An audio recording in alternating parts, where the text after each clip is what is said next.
Hi there guys, and welcome to today's video tip from tipsforlawyers.com. Today I wanted to have a quick talk about leverage. Now, you might have heard of leverage, you might not have. What is it in the context of a law firm? Leverage is simply the ability for a person or a firm to do more with less.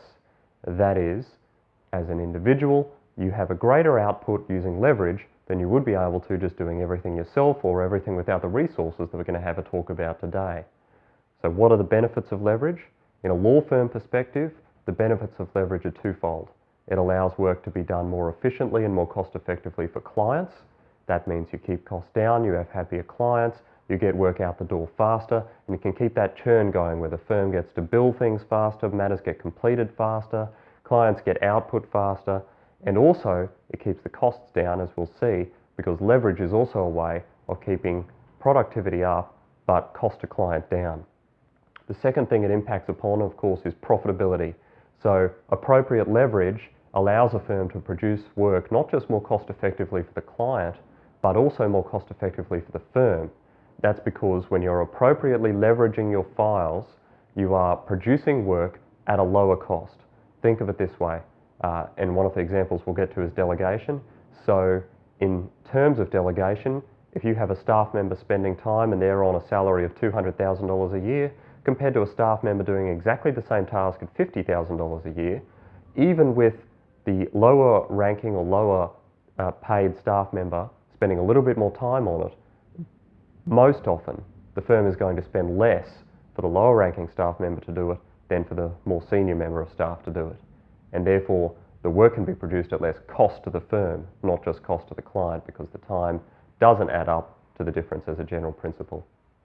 So let's get into some of the forms of leverage that are most common in law firms. The first one, and the most readily understandable and easily explainable one, is delegation. So you would have seen delegation, you would have probably used it, you would have had things delegated to you. How is delegation a form of leverage? Well, it's pretty simple. If I'm a partner of a law firm and I have 5 clients, they all need something to be done by a particular time frame, say in 2 days, I couldn't possibly do all those things if they're sufficiently complex myself, but what I can do is if I can use delegation. I can push 2 tasks to someone, 2 tasks to someone else, and I'll do 1 task myself, preferably the one that's most appropriate for me to do at a higher charge-out rate. That means all the tasks can get done. All the others come back via me because I'll still have to check them and sign off on them to make sure that they're appropriate for the client and then they've been done properly. But it means all the tasks can get done, whereas I as an individual, even though I could have done them given enough time, would never have got them done in the time available. So, delegation. A form of leverage is doing more with less. So I don't have to do all the work personally. I can delegate it down, or someone can delegate it to me if it's going the other way around. And that allows more work to be done in a shorter space of time, but also for less cost. As we said before, for the clients, delegation is a particularly important form of cost management. If a partner's charging $500 or $600 or $700 an hour, and they're spending time writing letters that could be written by someone at $100 or $200 or $300 an hour, which do you think the client would prefer? Now, I know there's a lot of partners out there who tell themselves and tell their staff that, oh, the client just wants me to do this particular thing. They always insist that I do the work personally. Well, what the studies show actually is that most clients don't want that. Sometimes they do, sometimes they express it, but there's a far greater prevalence of partners thinking that's what their clients want compared to that being actually what their clients want. Why? Because clients want the work done quickly, and they want it done cost effectively, and they want it done properly.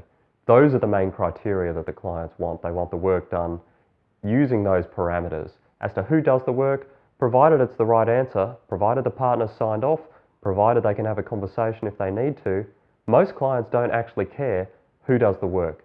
Sure, they don't want the work jumping around between 15 or 16 different people, but they don't really mind if the work's being done at a more junior level. And in fact, at an institutional level, government and large corporate clients actually expect work to be pushed down to the lowest appropriate ranking staff member. Now, that doesn't mean that everything ends up in the hands of the poor old law clerk who's got to spend their whole life doing extremely complex work. No, you make it appropriate to the task at hand. You might have a complex taxation advice that gets done by an associate or a senior associate. You might have some letters of advice that need writing on contractual principles that you get done by a solicitor or a more junior associate. And then further down, you might have research tasks, you might have simple letters that can be written by a law clerk or a recent graduate. You push the work down to the most appropriate level person. What that also does in terms of delegation is it frees up the more senior people to do work that is higher value. What's higher value work? Well, in a law firm, the higher value work is the work that involves bringing in more work, getting clients, doing tenders, things that simply cannot be done by those junior practitioners. And if the senior practitioners are stuck in in file work all the time, they're not going to be able to turn their minds or their endeavours to those higher value things that involve the bigger picture of the firm, keeping the firm running, keeping things going smoothly. That's how delegation is a form of leverage. It's an important one, it's probably a critical one in terms of law firms, and it's one that it's worth understanding well.